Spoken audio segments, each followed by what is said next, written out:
পক্ষ থেকে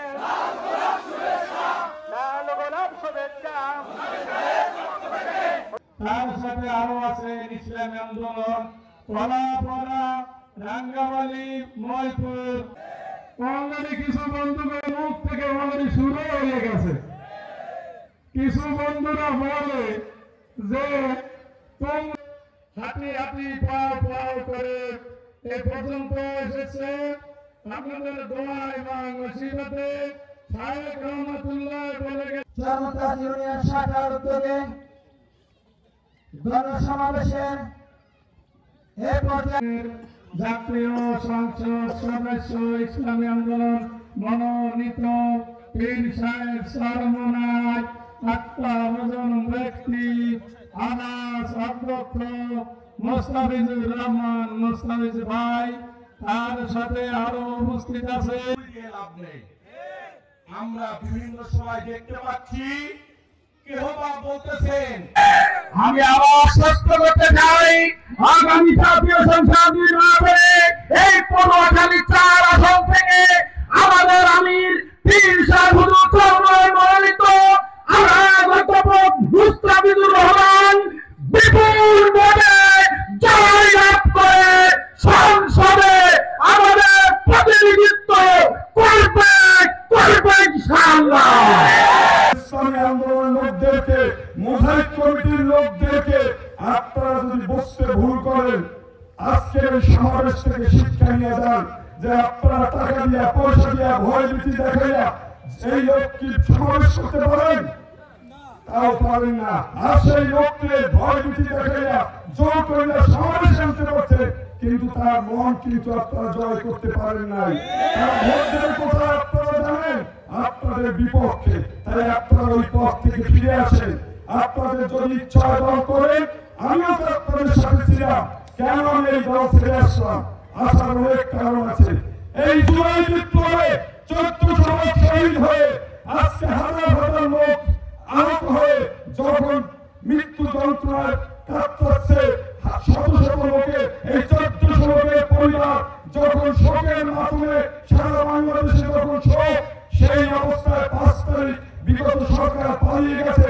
7 তারিখই সেই সরকার কোনো কি জনসভা করে কি দাবি করলো? 3 মাসের মধ্যে নির্বাচন দিতে হবে।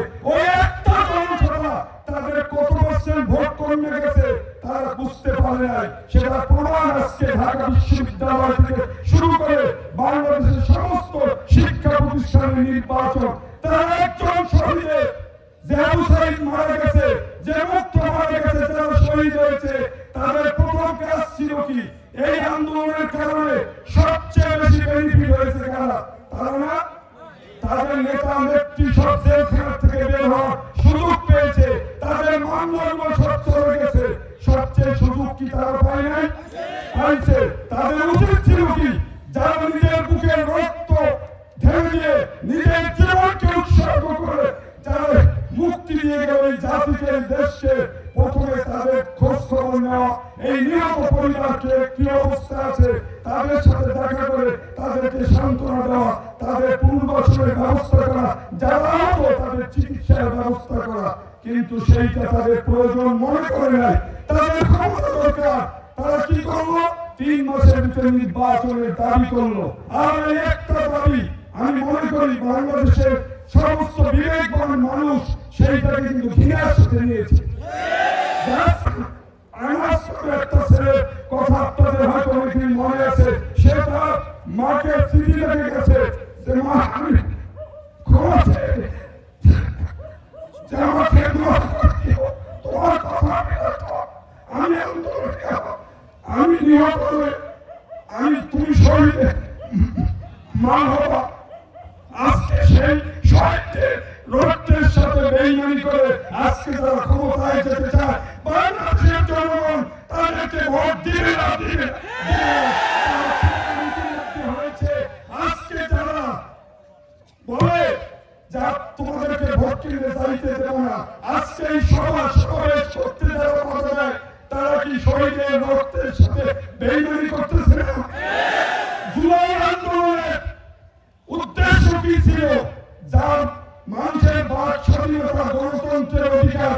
দেওয়া। মানুষ স্বাধীনভাবে তার মতামত প্রকাশ করবে, মানুষ যাকে খুশি তাকে ভোট দিবে, এই পরিবেশ সৃষ্টির জন্যই তো আন্দোলন। আর সেই আন্দোলনের পর এখন ওরা কি করছে, আট ঘাট বাজার মসজিদ সবই তো তারা দখল করে নিয়ে গেছে না, খাইতেছে, তাতেও তাদের শেষ নাই। তারা এখন কি ভাবছে যে ইসলামী আন্দোলন বাংলাদেশের যেখানে যারা আজকে ইসলামী দলগুলো এক হয়ে একটা নতুন সম্ভাবনার সৃষ্টি হয়েছে, আজকে ইসলামী আন্দোলন জামাত ইসলাম সহ ইসলামিক দল এবং দেশপ্রেমিক দলগুলো এক হয়ে যখন একটা শক্তিতে রূপান্তরিত হয়েছে, তারা কিন্তু ভয় পেয়ে গেছে। আর ভয় পাইছে বললেই আজকে তারা কি বলতেছে যে তোমরা মাঠে নামতে পারবো না, তোমরা সবাই যাইতে পারবো না। তাদের ভাবধারা কিনা গোলাম আমরা সবাই করব ইসলামী আন্দোলন ভোট মূল্য আরেক প্রকার এই বেইমানি তারা করতে পারে, আমরা করি না। তারা তাদের নেতার কথা শোনে না, তারা তাদের নেতার নির্দেশ মানে না, মানে আপনারা শোনেন না। তারিখ দিয়ে বারবার বলতেছে কি তোমরা চাঁদাবাজি করো না, সালিশ করো না, দুর্নীতি করো না, জনগণ যেটা পছন্দ করে না সেই কাজ করো না। কোনোভাবে কি তাদেরকে ফিরাইতে পারতেছে? আজকে তারিখ দিয়ে বলতেছে কি আগামী নির্বাচন আমাদের জন্য কঠিন চ্যালেঞ্জ। আপনারা যদি ভেবে থাকেন যে আপনারা ক্ষমতায় এসে গেছে, অত্যন্ত ভুল করবেন এবং আপনারা ভুলের মধ্যে আছেন। তাদের নেতা বোঝে আর আমরা বোঝে না, আমরা বোঝে আমরা ক্ষমতায় এসে গেছি, জনগণকে একটা হুমকি দিব, একটা ধামকি দিব, তাই সব ঠিক হয়ে যাবে। এই কথা আজকে সত্য মিথ্যা তার প্রমাণ আজকের এই সমাবেশ। এই সমাবেশ মানুষের স্বতঃস্ফূর্ত অংশগ্রহণ প্রমাণ করে বাংলাদেশের জনগণ এই চাঁদাবাজ, এই ধর্ষণকারী, এই লুণ্ঠনকারী, এই লুটেরাদের বিরুদ্ধে অবস্থান নিয়েছে। বাংলাদেশ আজকে দুইটা ভাগে ভাগ হয়ে গেছে, একটা ইসলামের পক্ষের শক্তি আর একটা ইসলামের বিপক্ষের শক্তি। আমরা যখন ইসলামের কথা বলি সেখানে আমাদের দোষ। কয়েকে ধর্ম ব্যবহার করিয়া এরা ভেস্তের টিকিট বেচা মানুষকে বিভ্রান্ত করতে আছে। আরে ভাই, আমরা ভেস্তের টিকিট বিক্রি করি না, আমরা ভেস্তে যাওয়ার যে পথ এই পথে মানুষ নিয়ে যায়। ইসলামী দলগুলো এক হয়ে আজকে যে নতুন সম্ভাবনা সৃষ্টি করেছে যে বাংলার জমিনে আল্লাহর দ্বীন প্রতিষ্ঠা হবে, সংসদ ইসলামের বিজয় ঝান্ডা উঠিত হবে, সেই কাজকে করার জন্য আমরা মাঠে নেমেছি। জনগণ যদি আমাদের সমর্থন দেয়, আমরা যদি ক্ষমতায় যেতে পারি, ইনশাআল্লাহ আজকে এলাকার উন্নয়ন হবে।